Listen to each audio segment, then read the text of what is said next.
최근 KF-21이 비상을 위한 활주 시험이 한창인 가운데 한국 연구진들에 의해 완전히 새로운 개념의 스텔스 소재가 개발돼 전 세계가 경악하고 있습니다. 한국이 개발한 신소재를 KF-21에 적용하게 된다면 자체 스텔스 성능만 보면 F-21을 능가할 수 있다는 평가가 나와 모두의 기대를 한몸에 받고 있는데요.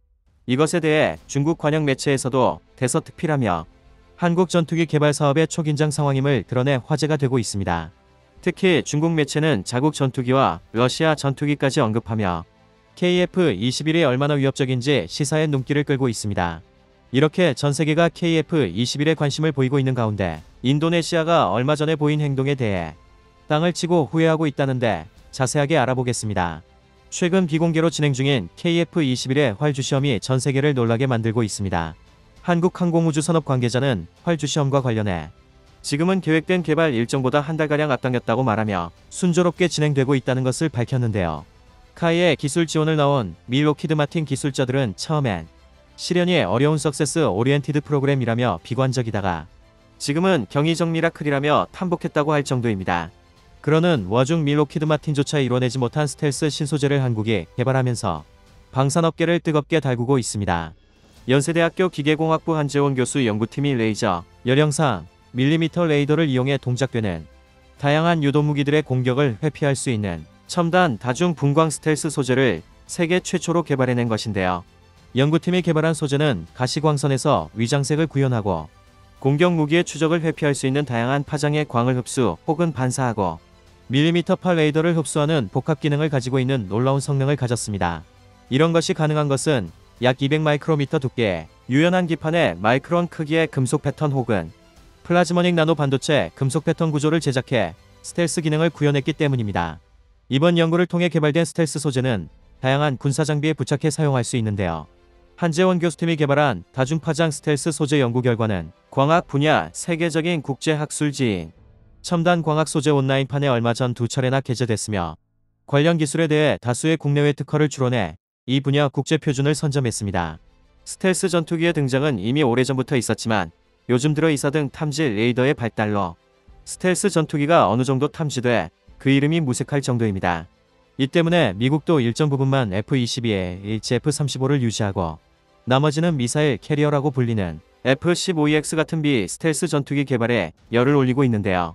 하지만 한국 연구진이 발표한 연구 결과는 기존의 피탐지 중심의 레이더 스텔스 기술과 별개로 첨단 미사일 공격 무기로부터 생존성을 향상할 수 있는 새로운 스텔스 기술입니다. 일각에서는 한국이 개발한 소재로 KF-21을 제작한다면 블록 3단계에서는 KF-21이 F-22의 저피탐 면적을 능가할 수도 있다는 평가가 나오고 있습니다. 때문에 한국의 신개념 스텔스 기술을 이용한 국방 핵심 기술 연구 개발이 더욱 활발하게 진행될 것으로 예상되는데요. 특히 새로운 스텔스 기술의 원천 기술을 확보하고 첨단 무기의 실제 응용이 가능한 연구 성과를 확보함으로써 국내 방위 산업의 국제 경쟁력 향상에 크게 기여할 수 있을 것으로 기대됩니다. 또한 전 세계가 한국의 신개념 스텔스 기술에 주목하는 것은 단순히 레이더에 안 잡히는 것을 넘어 시계외 전투에서 조준 자체가 불가능해 전투기의 생존성과 제공권을 쉽게 장악할 수 있기 때문입니다. 현대에 들어 많이 쓰이는 레이저 유도 미사일은 레이저를 표적에 비추고 표적의 표면에서 산란돼 되돌아오는 광을 이용해 미사일을 유도하게 되는데요. 한국이 개발한 신개념 스텔스 소재는 플라즈모닉 메타물질 구조를 이용해 해당 레이저 광을 완전히 흡수하는 표면을 제작함으로써 미사일을 유도하는 산란광의 발생을 억제합니다. 또한 적외선 열영상 추적 미사일은 물체 표면에서 방출되는 적외선을 감지해 표적을 추적하는데 이때 마이크로 중나노 금속 구조를 활용해 표적에서 방출되는 특정 적외선 분광을 최대한 억제해 검출기에 탐지되는 신호를 대폭 줄일 수 있습니다.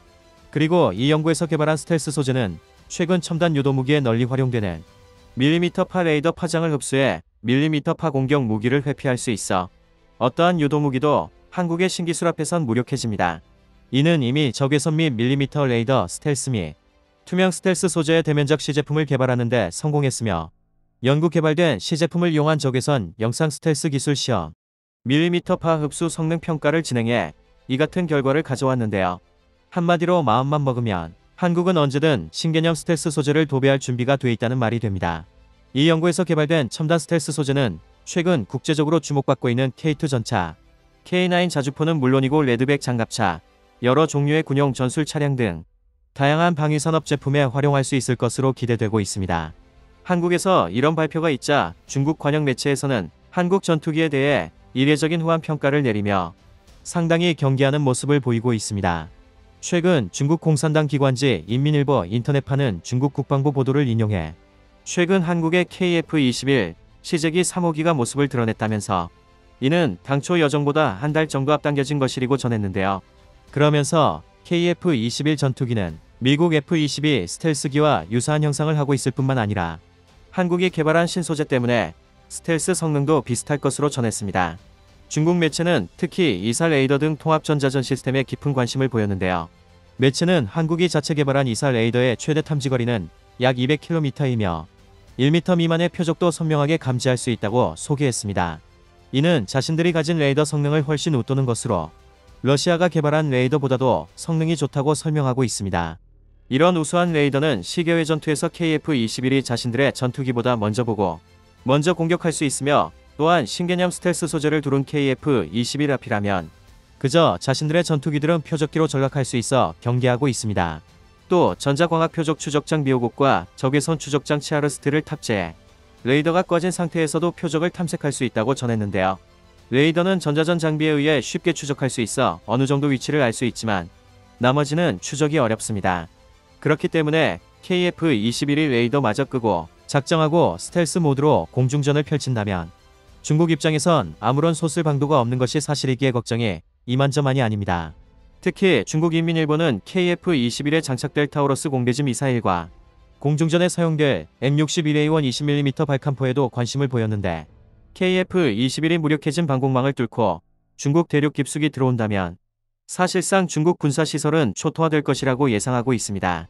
그러면서 매체는 KF-21 전투기가 실전 배치되면 한국 공군의 전투력이 획기적으로 향상될 것이라고 전하면서 이는 그렇게 중국 입장에서 반가울 일은 아니라고 밝혔는데요. 중국 관영 매체가 보도한 KF-21 전투기 관련 내용은 방위사업청 등 한국 국방 관련 기관들이 공개한 자료를 토대로 작성됐지만 중국이 한국의 무기체계에 대해 관심을 표명한 것은 이례적이었습니다. 이렇게 항상 한국을 무시해오던 중국조차 미국의 스텔스 전투기만큼 한국의 KF-21을 경계하자 인도네시아가 난리가 났습니다. 최근 인도네시아는 한국에 이런 발표가 있기 전 KF-21의 개발 분담금도 못 내고 있는 와중 프랑스의 라팔 전투기 구매에 대해 합의에 논란이 되고 있는데요. 얼마 전 CNBC 인도네시아는 프랑스 매체 라트리븐을 인용해 인도네시아 국방부가 프랑스 다소사의 라팔 전투기 6대를 구매하기로 합의했다고 전했습니다. 플로랑스 파를리 프랑스 국방장관은 이틀 일정으로 인도네시아를 방문해 자카르타에 도착하자마자 이 같은 결정을 한 것으로 드러났습니다. 인도네시아의 라팔 전투기 구매설은 2020년부터 꾸준히 흘러나왔지만 이번에는 확실히 계약을 체결했습니다. 이는 사실상 인도네시아가 KF-21의 분담금 미납과 공동개발을 포기한 것과 다름없는 결정인데요. 실제로 프라보워 수비안토 인도네시아 국방부 장관이 여러 차례 라팔 전투기 구매 의사를 피력했고 프랑스를 직접 방문하기도 하는 등 적극적인 모습을 보인 반면 한국과는 대화를 피하는 행동과는 대비되는 모습입니다. 인도네시아 국방부는 프랑스 항공방 산업체인 다소에서 총 42대의 라팔 전투기를 구매하기로 합의하고 1차로 6대분 구매 계약을 하는 한편 스코르펜 잠수함 2척 구매 의향에 관한 양해각서의 모유까지도 체결해 논란이 되고 있는데요. 이것도 모자라 인도네시아 군 당국은 F-15EX 15대, 레이더 GCI-4, 공중조기경보 통제기, 금6기, C-130J, 중보도 장거리 무인기 등을 단계적으로 도입할 계획이라고 밝혔습니다. 미국 재무부에도 F-15 전투기 36대와 엔진, 통신 장비 등 139억 달러, 한화로 약 16조 6천억 원 규모의 인도네시아 무기 판매안을 승인했다는 것이 밝혀지면서 인니 정부 예산이 없다는 것은 거짓말인 것으로 드러났습니다. 이렇게 인도네시아의 무기 쇼핑 소식이 전해지자 한국에서는 연체금도 안 주고 어떻게 그럴 수 있나. 신의가 없는 나라를 버리고 우리끼리 KF-21을 개발하자는 등의 비판 목소리가 쏟아지고 있습니다. 이런 무리한 행동을 한 가운데 한국에서 F-22보다 훨씬 우수한 스텔스 소재가 공개되자 직전에 있던 계약에 대해서 땅을 치고 후회하는 중인데요. 한국 내부에서는 인도네시아가 도입하기로 했던 48대 마저 국산 도입분으로 돌려 생산 단가를 낮추고 군의 전력을 강화하는 데 사용해 인도네시아에겐 한 대도 내어주지 말자는 이야기까지 돌고 있습니다. 이렇게 되면 인도네시아는 중국의 위협으로부터 돈은 돈대로 쓰고 최신형 전투기는 한 대도 확보하지 못하게 되는데요.